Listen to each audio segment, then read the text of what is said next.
코로나19 공포 속에 벌어지는 도쿄올림픽, 안전하게 치러질 수 있을지 다양한 방역 수칙을 마련했다지만 현장 분위기는 여전히 어수선하다는데요. 도쿄에서 격리 중인 스포츠부 조은지 기자 연결합니다. 조은지 기자. 네, 일본 도쿄입니다. 네, 방금 짠한 영상도 저희가 보고 왔는데 이 취재진도 지금 사흘 동안 격리해야 돼서 오늘도 호텔방 중계입니다. 먹는 문제가 가장 걱정인데 이 격리 중에는 그러면 도시락 먹는 겁니까? 아니요, 수차례 음성 확인을 받은 상태에서 혹시나 싶어 3일 격리하는 거라서 편의점도 이용할 수 있고 배달앱을 통해서 외부 음식 주문도 가능합니다. YTN 취재진 3명이 오늘 처음으로 호텔 조식을 이용했습니다. 자리에 앉아서 먹지는 않았고요. 비닐 장갑 끼고 음식을 포장해서 방에 들고 와서 혼자 먹는 방식으로 먹었습니다. 3일간 격리라 지침을 따른 건데 정작 호텔 직원들은 먹고 갈 거냐고 묻더라고요. 제가 올림픽 관계자인지 관광객인지 묻지도 않았습니다. 저희가 머무는 곳은 도쿄올림픽 조직위원회가 정한 미디어 호텔입니다. 일반인 투숙객과 뒤섞여 있어서 편의점 갈 때마다 자주 마주치는 일이 있습니다. 만나면 왠지 죄인처럼 위축되는 마음이 드는데 현지인도 당연히 저희를 꺼리고 무서워하더라고요.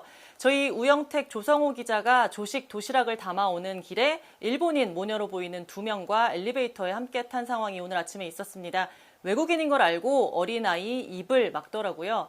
마스크를 썼지만 감염 위험 때문이겠죠? 사실 오기 전만 해도 버블이라면서 거품막을 씌우듯 취재진 동선을 분리한다고 했었는데 사실상 뒤섞여 있는 상태인 겁니다. 취재진이 감염 위험에 노출된 건 당연하고요. 일본 국민 역시 불만이 높아질 수밖에 없을 것 같습니다.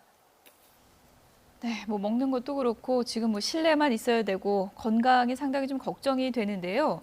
지금 선수촌 밖의 상황을 또 보면은 일본 내에서 한국을 도발하는 기습 시위가 열린다고 하는데 이건 어떤 얘기입니까? 네, 사실 한일 갈등은 어제 오는 일은 아니지만 특히 선수촌 베란다에 걸었던 이순신 장군 연상 문구가 도화선이 된 것 같습니다. 신에게는 5천만 국민의 응원과 지지가 있사옵니다. 이게 양국 보도로 전해지면서 갈등이 점점 고조되는 상황입니다. 격리 중이라서 제가 직접 가보진 못했지만 우리 선수단 관계자들 얘기 들어보니까 오늘도 트럭에서 우길기를 흔들면서 남성 5명 정도가 확성기로 시위를 하고 있다고 합니다. 한국 선수 나가라 이런 내용이라고 하고요. 선수들 방에 들리거나 밤잠을 설칠 정도는 아니라고 하던데 심리적으로 많이 위축될 수밖에 없어서 우려가 큽니다. 역사 왜곡이나 우길기 반입 문제 같은 거는 냉철하고 단호한 외교적 대응이 필요한 부분인 것 같습니다. 네, 지금 시위 이유 가운데 하나가 한국이 후쿠시마산 식자재 거부에서 괜한 불안을 조장한다 이런 주장까지 나오고 있다고요?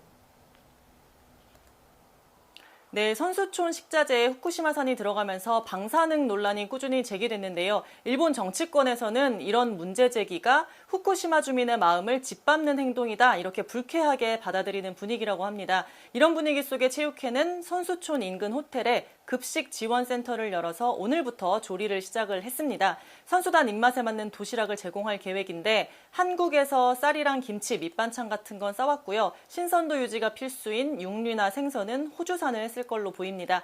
다만 체육회도 냉가슴을 앓는 부분이 도시락은 2008년 베이징 올림픽부터 꾸준히 선수단 경기력과 컨디션을 위해서 매번 제공을 했던 건데 거사를 앞두고 괜히 일본 측을 긁지는 않을까 이런 좀 조심스러운 반응도 좀 보이고요. 살얼음판 어수선한 분위기지만 양궁이나 사격, 축구 등 우리 국가대표 선수들 도쿄 적응 훈련 씩씩하게 하고 있습니다. 지금까지 일본 도쿄에서 YTN 조은지입니다.